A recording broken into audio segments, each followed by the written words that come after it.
This is the same cow. This is the same cat, and it's both been aging for 5 weeks. But one of them was vacuum packed and put in the fridge, and the other one I hung in my butcher's dry age cabinet. Today we're gonna find out what's better, dry aged steak or wet aged steak. Dry aged beef is expensive. It takes time, it takes space, it loses weight, and if you do it wrong, it can go very, very wrong. Wet aged beef is much easier. It stays in vacuum bags, it almost loses no weight, and you can even find it in the supermarket. But does easier also mean worse? Or is dry aged beef really worth all the money, effort, risk, and meat loss? Today we are going to find out.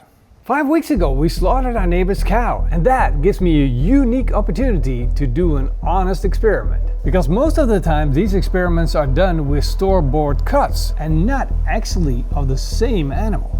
Because the slightest detail is going to make a steak taste different. It could be age, it could be feeding, it can be DNA, it can be anything. My neighbor's cow has been raised up to 18 months old, and it's a crossbreed between Black Angus and Holsteiner dairy cows. And I might have said this before, but I actually love the way that the dairy farmers work with this product, because they need their dairy cows to get calves so that they can actually get milk. And so you kind of get the best of both worlds. On one hand, you get your dairy, and on the other hand, you get the meat.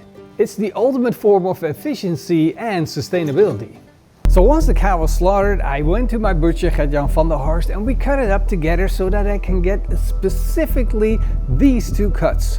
One for the dry ager and one for the vacuum bag, so we can do this comparison. I already have a lot of knowledge on dry aging and wet aging, and I actually expect the dry aged steak to be nutty flavor and tender and kind of like developed umami. And from the wet aged steak, I'm expecting a little less moisture loss, I'm expecting tenderness, but overall the same flavor profile, and maybe a little bit more acidic flavor because we kept it in a bag. And that's where my expectations stop, because I want to know if the dry steak became more tender than a wet aged steak, and which one of these is actually better and which one of these I prefer the most.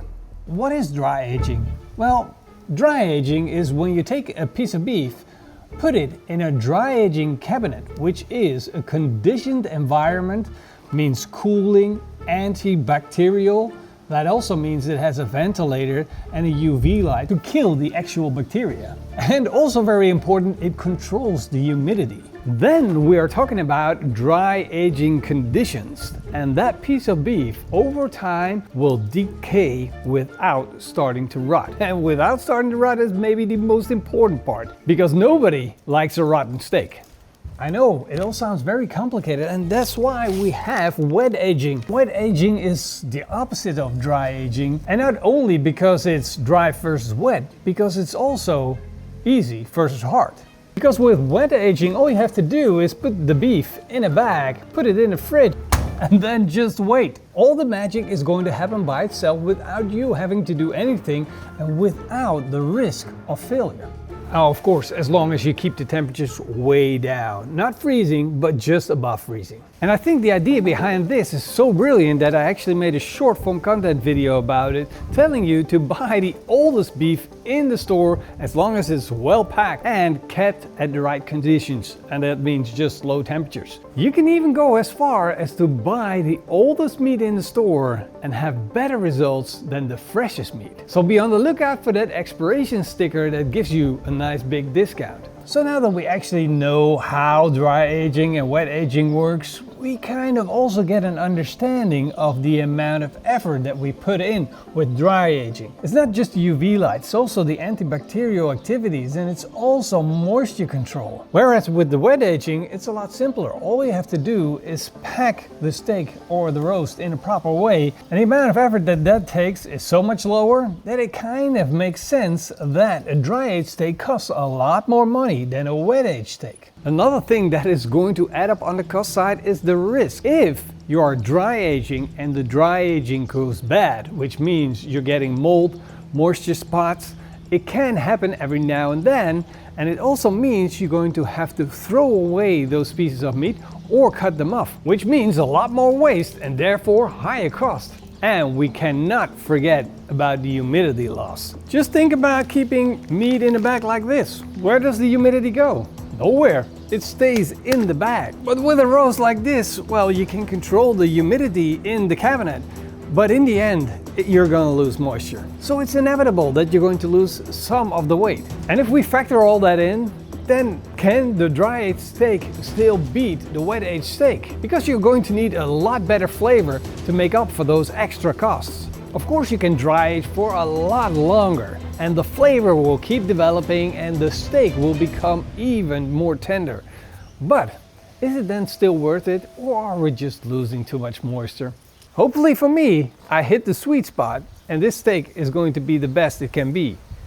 I think it's time to take a look at this wet aged steak and experience what it's actually like opening one of these bags. The first impression is that the meat definitely changed some color. From a dark red meat, we went to a lighter, almost pink color. And some trimming is definitely in order because the fat's almost falling off. Let's make a cross cut to take a look inside. And there we see the beautiful trusted steak color, which gives me the indication that I need to trim off some of the outside meat to expose this diamond in the rough. This does mean that I will be creating more waste than I've expected on forehand. But in the end, I want to do everything to ensure that I'm going to get the perfect steak. When I've got everything trimmed down, the portion is quite small, definitely smaller than I expected. Time for the dry aged beef. The trimming is definitely a little bit more challenging, but there's a lot less waste than I expected. 35 days dry age is definitely not doing anything great. However, I do want to get rid of all the fat on the outside of this steak because the flavors of the fat are really intense. It will give you an extreme dry aged taste going towards the rancid, and that will not make my steak taste better. And again, the sizes of the steaks are kind of small, so I'll just leave them a little thicker. That way I will still end up with a decent cut of meat. I'm gonna leave one steak with a little bit of fat on so that I can taste it afterwards to see if I'm right on how rancid the fat actually got. I'm gonna tie these up with butcher's twine, season them with salt, then the steaks go into the fridge for about 4 hours so they can soak up the flavor of the salt. For my grill, I will be using the Napoleon Professional Charcoal. It's a grill that will let you lift the charcoal bed up and down to increase or decrease the temperatures underneath your steak. And with its cast iron grill grates, it's absolutely perfect for this job. The charcoal grill is up to temperature, the steaks are ready to go. All I need to do now is stick in a wireless thermometer and put it on the grill.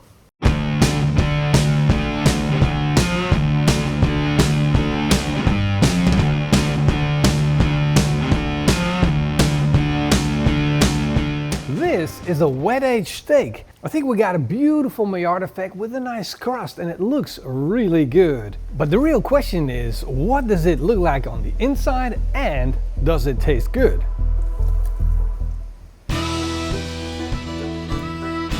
I'm really not surprised, but this steak looks freaking amazing. You just have to think about it. It's wet aged, and when we started out with it, the steak looked already really good. Something out of a fairy tale. But now that it's cooked, it looks even better. I'm already super happy with this experiment, and the question is now, what does it taste like?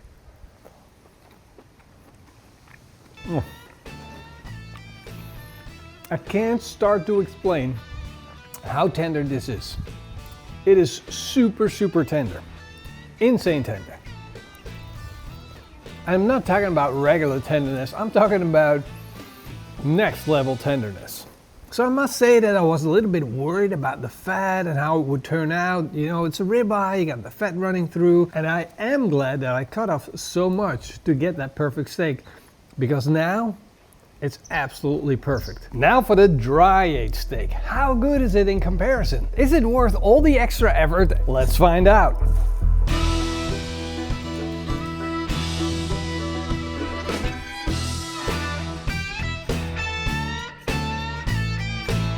And again, perfect results. Look at that steak. It is a thing of beauty. Literally, this is what dreams are made of. We can look at it all day. I mean, the crust is fantastic. The steak looks really good. But what does it taste like? Dry aged. There we go. Oh.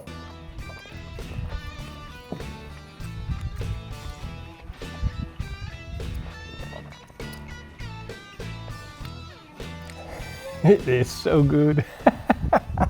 So the first thing you need to get out of the way is that what these steaks have in common is that they're both great. But I also had a steak, well, almost after we butchered it, like 7 days after. And the steak was amazing, but it wasn't great like this. This is next level. I mean, the tenderness is insane. The flavor profile is really good. It's not like exaggerating dry aged flavor profile, but the tenderness and a little bit of the umami, nuttiness is really, really good. So overall, this is a fantastic steak. I mean, you can buy a Wagyu steak any day of the week these days, even in the supermarkets.